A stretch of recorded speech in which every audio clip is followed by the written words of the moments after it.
Bem, amigos, o século XIX é pródigo em grandes acontecimentos. Muito frequentemente a gente escuta dizer: meu Deus, esse tempo de hoje parece ser um tempo de doido.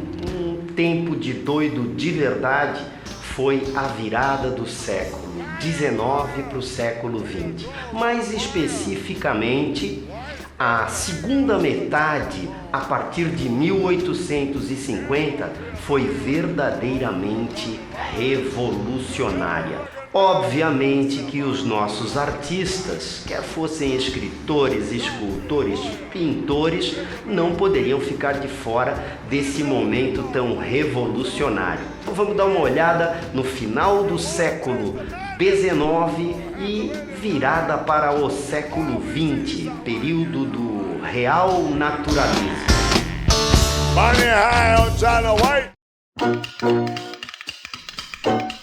Panorama histórico.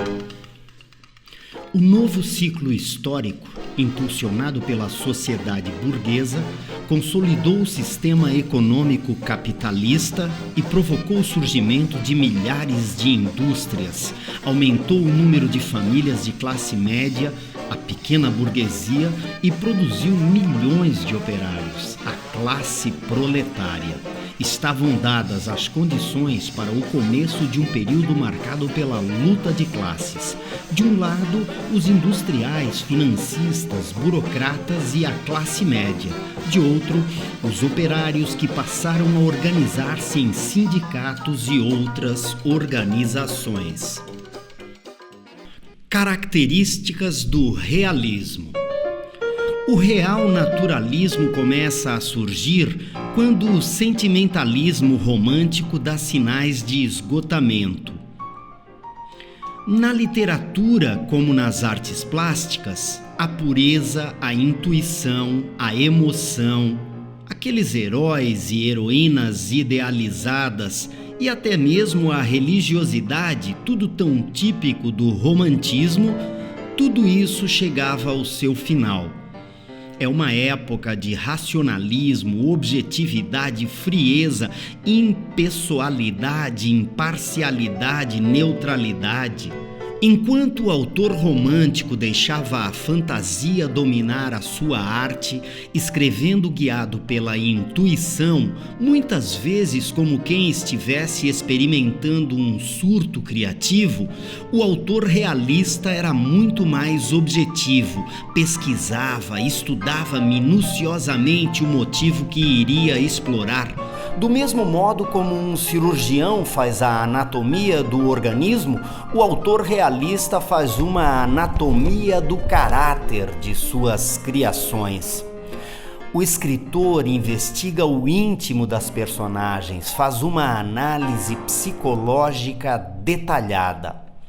Também é interessante perceber que esse escritor realista muitas vezes classifica as suas personagens conforme a sua classe social. Surgem os tipos sociais. Por conta disso, os escritores fazem descrições minuciosas, detalhadíssimas da realidade vivenciada. Em busca de um retrato fiel, verossímil, ou seja, muito semelhante à existência real dos tipos retratados nos enredos, nada de muito fantástico ou fantasioso, nada de muito diferente do que ocorre na vida real aparece nos enredos desses romances. A isso chamamos verossimilhança. É justamente da valorização desse cotidiano, da rotina estafante dos operários, do dia a dia sem graça e entediante da pequena burguesia e até mesmo da vida de dissipação da alta burguesia que os escritores real naturalistas vão extrair as suas histórias. É a valorização do cotidiano, do momento presente e da contemporaneidade.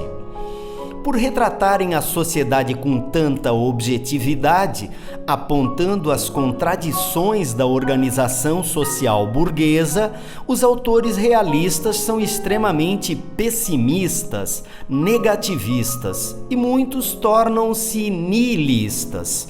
O traço dessa geração, portanto, é o pessimismo, o negativismo, o nihilismo, ou seja, a negação de qualquer sentido ou utilidade na existência humana. Características do naturalismo. O naturalismo pode ser considerado um aprofundamento do realismo, uma particularização do movimento realista. Os autores naturalistas fazem uso do romance para comprovar as teses científicas mais em evidência no momento, isto é, o romance naturalista funciona como um laboratório no qual personagens agem movidas por instintos. O romance experimental. O personagem é uma cobaia. Os personagens naturalistas são determinados, moldados pelo ambiente que habitam. Essa influência do meio sobre o homem e também do momento histórico que esses homens viviam era uma inspiração extraída do determinismo de Taine. Além disso, as personagens também eram determinadas pela sua herança genética, ou seja, havia um determinismo da raça que permeava as criações dos grandes romancistas daquele período. Os negros e os mestiços, por conta disso, eram considerados inferiores. Personagens doentios e maníacos são constantes nos romances dos naturalistas. Lésbicas, prostitutas, adúlteras que têm seu comportamento associado a patologias, tudo por conta daquele período marcado pela influência científica. Assim, esses comportamentos eram considerados desvios, problemas de saúde, o que caracteriza tais personagens como personagens patológicos. Do mesmo modo que os animais respondem aos instintos, também as personagens naturalistas atuam subordinadas a reações instintivas. Não raro, são comparadas a animais como bestas, vermes, burros, larvas, cadelas e etc. Ocorre aquilo que chamamos de zoomorfização, uma aproximação entre as personagens e esses animais pouco nobres.